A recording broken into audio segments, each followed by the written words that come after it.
Monsieur le député de Deux-Montagnes.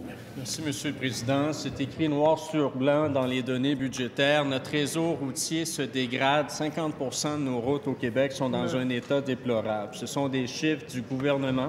C'est le PQI du gouvernement et pourtant, le ministre semble les ignorer. Un spectateur, quand on emploie l'expression, on n'invente rien. Le ministre dit utiliser l'indice du confort, du roulement de confort pour évaluer l'état des routes. J'ai eu beau chercher, j'ai lu, je n'ai pas trouvé trace de cet indice dans les documents déposés. C'est peut-être mon erreur. D'ailleurs, je vais déposer, si vous me permettez, les données du budget pour qu'on m'indique la page où cet élément se retrouverait. Autre hypothèse, c'est que le ministre lui-même ignore que cet indice auquel il fait référence a été abandonné il y a plus de 2 ans maintenant parce que non précis, parce que désuet. Un spectateur peut-il tout simplement reconnaître la réalité qui est que 50 de nos routes au Québec sont dans un état déplorable? Vous me demandez de déposer le budget? Il me semble qu'il a déjà été déposé. Mais s'il y a consentement pour déposer le budget, j'ai pas de problème.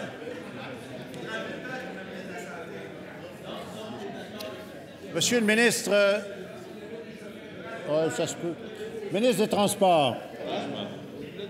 Oui, c'est ça, donc, quand on y en dépose, il regarde dedans, mais quand c'est pour chercher, il y va pas. C'est un simple clic sur le ministère des Transports m'a permis de repérer facilement les bilans annuels de l'état des chaussées.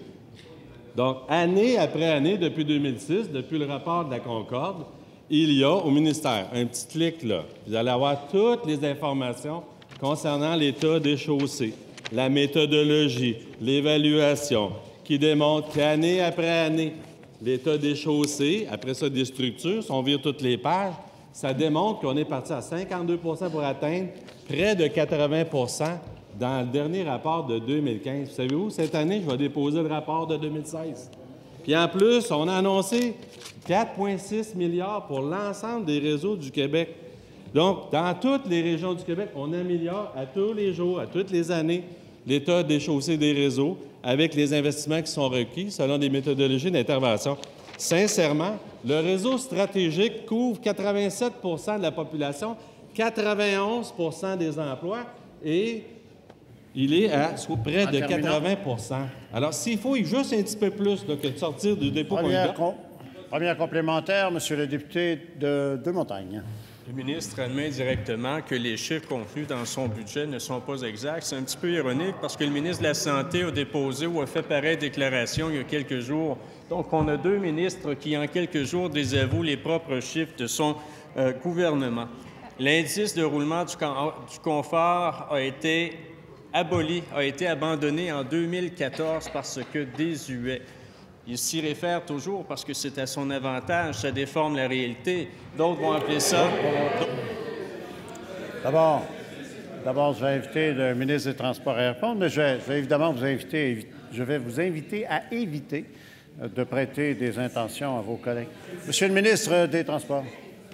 Je sais pas. Mettons le bilan 2015. Donc, il fouille un peu. OK? Puis là, ça dit, bien, le ministère utilise et publie annuellement l'indice de roulement de confort 2015. Ça dit que le Conseil du Trésor utilise d'autres indices pour l'état.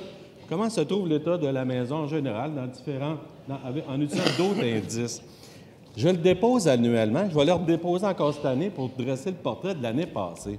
C'est pas dur. Tu fouilles un petit peu, tu trouves la bonne information. Là, on aurait peut-être des questions plus pertinentes. Au lieu de faire peur aux Québécois puis de leur dire qu'il y a une détérioration du réseau, c'est factuel, M. le Président. Un clic de souris, puis c'est fait. Deuxième complémentaire, M. le député de Deux-Montagnes. Je veux rassurer le ministre, il n'est pas le seul à avoir fait une déclaration loufoque hier. Le chef de l'opposition officielle, comme hypothèse, a émis l'idée qu'on avait peut-être trop de routes au Québec. Donc, après ça, on se demande pourquoi cette alternance entre les vieux partis fait si mal au Québec. La réalité...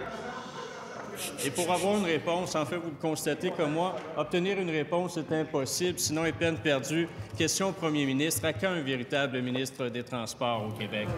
Monsieur le ministre des Transports. Monsieur le Président, savez-vous, ce genre de questions, c'est de la diversion. Savez-vous pourquoi? Parce que la CAQ essaie de faire oublier que dans le dernier budget, l'ensemble, des investissements massifs concernant le transport collectif. Parce qu'à la CAQ, on n'y croit pas. Hein? On ne croit pas au développement de la ligne bleue, on ne croit pas au développement du REM, on ne croit pas au développement du SRB sur Québec, du SRB sur Côte-Vertu. Non, la CAQ, ça, prends ton auto, demande à ta conjointe d'en acheter un deuxième, puis envoyez, le bilan carbone du Québec, là, occupez-vous pas de ça. Dépensez, créez des dépenses pour l'opérer vos autos, pour les immatriculer, mais pas le transport collectif. C'est de la diversion de la CAQ, ça, aujourd'hui, qu'on assiste, M. le Président.